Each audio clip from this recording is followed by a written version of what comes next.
Welcome to the Better Together podcast, where we look for ways we can work together to advance the gospel of Jesus Christ. Today, we're going to talk a little bit about the convention, which is right around the corner. And we've got Bob here, who's going to be actually the Sunday morning speaker. And so you're thinking, should I come? Should I not come? Bob, they should come, shouldn't they? They should come. They Absolutely. should be here. And you probably are going to be a little bit interested in, hey, who are these speakers? Where do they come from? And really, you've got quite an interesting background. When I start thinking about all the ministry you've done, you from the state of Ohio, a Welch graduate. Many of our folks are well aware of Welch, but not just Welch, also a Randall University graduate, and went on to Trinity to get a PhD. So you've had quite an experience and quite a ministry, my friend. It's been a lifelong ministry, yes. So tell us a little bit, how in the world did you end up doing not just one of our colleges, two of our colleges, and then going on and getting a master's and then going on getting a doctorate? How did all that transpire? Well, it transpired. Welch College, Free Will Baptist Bible College, as it was when I was growing up, was always something that I was, I don't say pushed to do, but my grandparents took us to church. My parents did not attend church. My grandparents would stop and pick us up and take us to church, and they just always,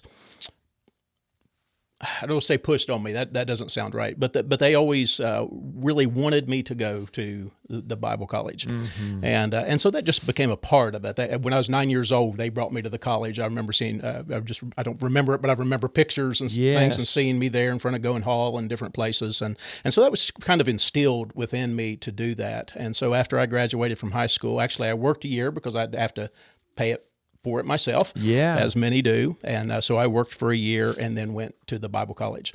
However, just a little bit to add to the story, I was not a very good student. And it wasn't that I didn't want to, I just was not prepared for that level of work. And I was a terrible student. And so anyway, I was kind of in and out for a couple of years. But then in the fall of, or actually in 82, my wife came to college through a friend of mine that I didn't even know he had a sister. Anyway, she ended up coming one and was staying with him, and I met her, and she and I got married. And I took 5 years and did active duty Air Force. Oh, wow. And that was the best thing. I know many would say, well, you left the college and that was, you never come back is what I was told, and that was the worry. And my intention was always to come back. And I said, no, you'll go. And I almost didn't. But it was a great time for me personally to grow, to learn a lot of schooling within the Air Force that I did in my particular career field. And when I came back, I had, I think, something like a 0.75 average when I left the Bible college. But the year I came back in the fall of 88, I made the dean's list. Wow. I had 2 children, and it was just a difference. I'd matured in that time, and it made all the difference. And I know, so in North Carolina, we have Seymour Johnson Air Force Base. If you were in the Air Force for 5 years, where were you at? I spent most of my time. I spent my first year actually at Gulfport, Mississippi, Biloxi actually for the Air Force. We lived in Gulfport, and for my schooling, I was there almost a year for schooling. And then we spent our time in Germany. I came back for 1 year. I just wanted to see what was going on. Came back and spent 1 year, or almost a year, at McConnell Air Force Base in Wichita, Kansas. Got familiar with the church there, worked in it, actually went back and pastored that after I finished college. Wow. So I had that connection because of my Air Force connection. Yes. So it really, we worry, hey, will a guy come back? You came back, and you came back a different person. I did, very much, yes. And then it kept going because you kept doing your studies. I kept studying once I got through college, and it was difficult enough, especially with I had 2 children then. Of course, worked a full-time job, worked a part-time job with the Guard at the school, sometimes as we do, and stayed in the National Guard to do that. And so I did those 3 things, but came out also, I would say this, debt-free when I came out of school. I was able to pay for it as I went, of course, with the help of the National Guard and all of that. So you're pastoring churches. You Yes. pastored in Wichita. Sounds like you're pastoring simultaneously while you're doing different schooling. I did after, and it was sometime. I didn't really begin until my second pastorate when I was in Arkansas, and began looking at, I really needed to do something more, and it was actually went to Southwestern. They sent at that time from Fort Worth, but they sent to their Baptist offices in Little Rock. They sent professors to do classes, and so that's where I began.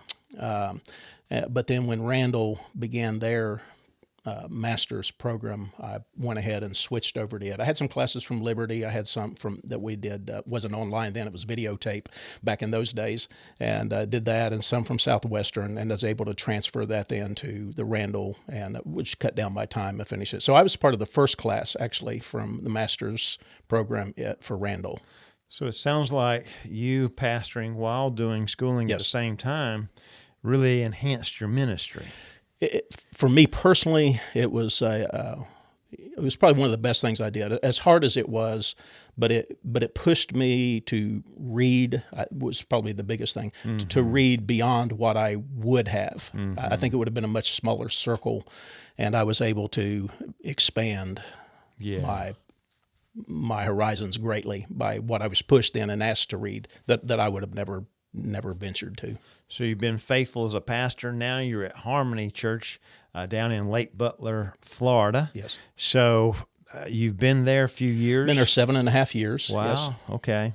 So, and also part of the mission board down at in state of Florida and the Free Will Baptist National or NAM as well. Yes, serve on both of those boards. I'm the chairman of the board, mission board in Florida. And before that, I was the chairman of the mission board in Virginia, actually, at my previous pastorate. Yes. But then, became a couple of years ago with a NAM board. Absolutely. So it's been quite a journey for you. And so then this is the fellow, Dr. Brown here, that's going to be speaking to us on Sunday morning.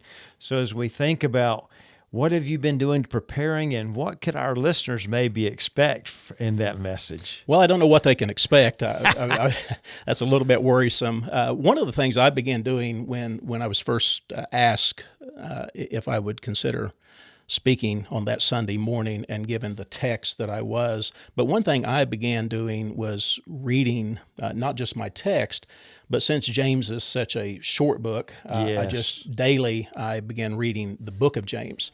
There's been some times with travel and different things that I always have not got to do that, but I've tried to take that on as a daily thing, just to read the entire book and to get an overall vision of what it's about. And I believe that will help me then narrow down what I need to do, although I'm still working on that. Well, that's a great idea. Actually, I encourage our listeners to think that way too, because like you say, it's a short book.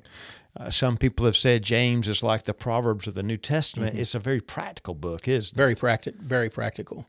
But I think if we come at it looking at we need the whole picture. Yes. And to put things into context. Yes. And so our listeners, we encourage you, maybe you do the same thing that Pastor Brown is doing, where you're reading the book of James yourself. It's just 5 chapters there. It really helps us. It gives us the wisdom that we need for today. And really, that's the foundation of what you'll talk about that morning. Very, very much so. With the wisdom, you think of the wisdom that many seek today, and of course we see it very biblically. Do we seek the wisdom of God? And we go all the way back to Genesis and Eve and the wisdom that she was seeking, and that's really what it came down to. And she made the choice herself and the wisdom that she wanted, rather than seeking God's wisdom. And so we can go all the way to the beginning of Scripture and see that. Yes. So not only are you speaking, not only are you trying to pastor during all this time, you're also the chairman of the prayer committee. So our listeners are probably thinking, what can I do to support the National, even some of them that can't attend? As the prayer chairman, what kinds of things could they do to support you, and what happens there in Tampa in a couple of weeks? Well, one of the things, often we say, and you hear it from missionaries, preachers, everybody else, the biggest thing you can do is pray. And And we say, sure, that's going to come from any speaker, any preacher, anything else. And but it really is true. And one of the things that we have implemented, and I'll have to say, hopefully most everybody has seen it on the National Association website, is the 50 Days of Prayer that we put together. And I am going to say we, because I really need to give a shout out, as it is, to my children's pastor, Stephen Etchison. I had some setbacks and some health issues a little bit, and I got a little bit behind, I'm afraid, on my duties as prayer chairman.